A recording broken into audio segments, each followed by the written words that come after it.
Kadang-kadang kita terfikir macam mana business owner yang besar-besar kat luar sana menguruskan banyak bisnes dan kita baru ada satu bisnes, tetapi tim masih lagi dependent kepada kita, dan kalau tak ketuk tak jalan pula kan. So bila saya tahu jawapannya adalah pada sistem, kat situ saya mula obses dan belajar tentang macam mana nak sistemkan department paling terpenting, iaitu marketing department.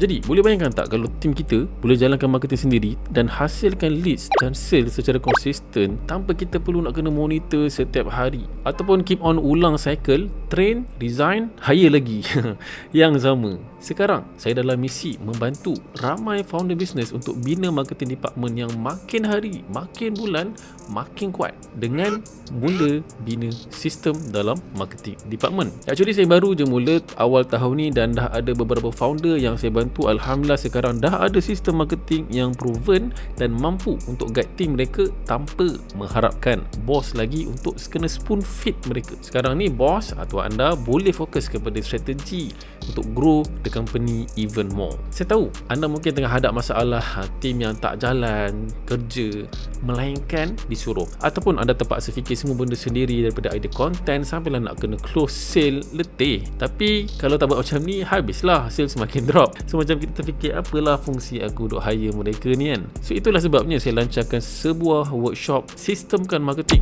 Dalam workshop ni yang tak sampai 60 minit pun, saya akan tunjukkan secara praktikal macam mana nak set up sistem marketing yang scalable supaya anda tak lagi jadi tukang kejar tim hari-hari.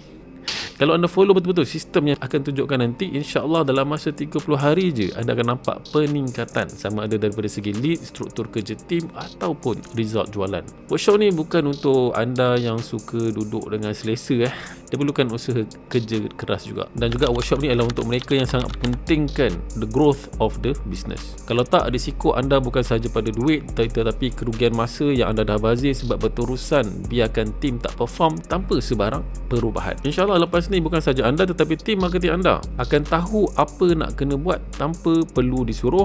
Anda akan ada sistem yang boleh duplicate untuk scale bisnes anda kepada solid 7 figure. Barulah anda boleh menarik nafas lega.